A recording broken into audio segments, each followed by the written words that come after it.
तत्पश्चात आवाहन करता हूं मैं पराम्भा मात भगवती जगदम्बा का।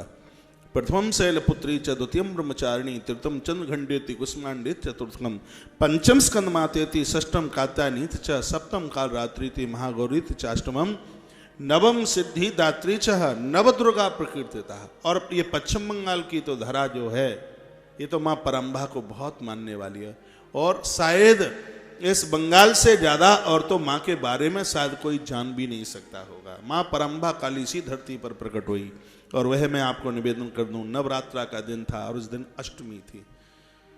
महात्मा रामकृष्ण परमहंस सिद्धि कुंज का स्तोत्र का पाठ कर रहे थे।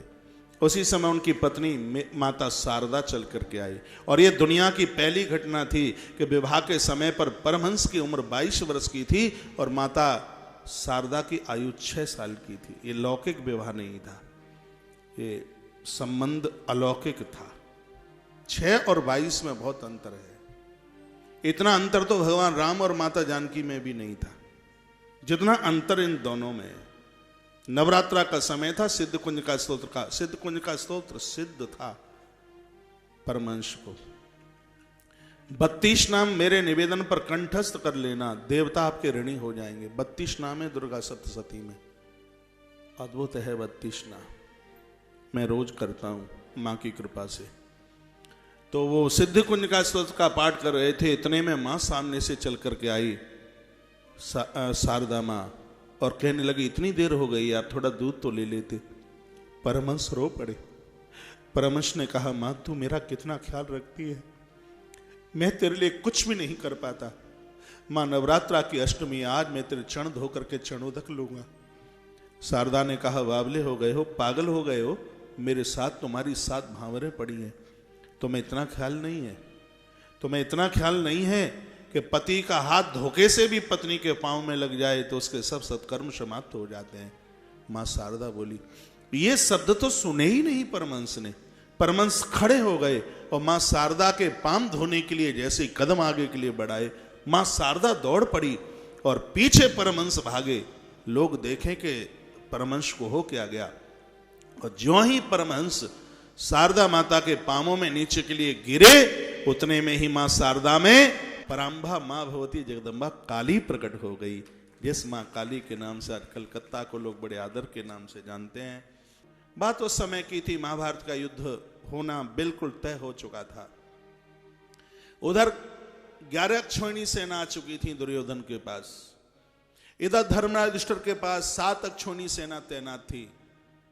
आज भगवान श्री कृष्ण का आना हुआ था, लेकिन धर्मराज युधिष्ठिर पांडव बहुत परेशान थे, क्योंकि उधर पक्ष में पितामह भीष्म थे, उधर द्रोणाचार्य भी तो उधर ही थे, कृपाचार्य भी उधर ही थे, अश्वत्थामा जो मरने वाला नहीं था, 7 चिरंजीवों में एक है, वो भी उधर ही था।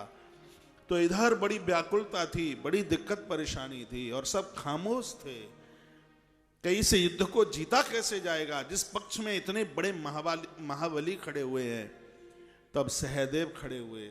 और हम लोगों को छोटों की भी बात मान लेनी चाहिए। जो छोटे हैं उन्होंने गुनाह नहीं किया, छोटे भी बहुत अच्छा बोलते हैं, बढ़िया बोलते हैं। सहदेव खड़े हुए और सहदेव ने कहा बड़े भैया इस युद्ध में विजय हमें मिलेगी। भीम ने कहा तुझे कैसे पता चल गया कि युद्ध में विजय हमें मिलेगी? सहदेव की आंखें भर आईं। सहदेव ने कहा मंझले भैया इस युद्ध में विजय हमें मिलेगी। तब अर्जुन ने कहा कैसे हो सकता है, उधर पितामह भीष्म है, गुरु द्रोणाचार्य हैं, उधर अश्वत्थामा भी उधर है, बड़े बड़े बली लोग वहां पर बलिष्ठ लोग हैं, तो हमें कैसे विजय मिलेगी? तब सहदेव रो पड़े, कहा ये सब उधर है, लेकिन दुर्योधन भैया के पास में एक वो चीज नहीं है जो हमारे पास है।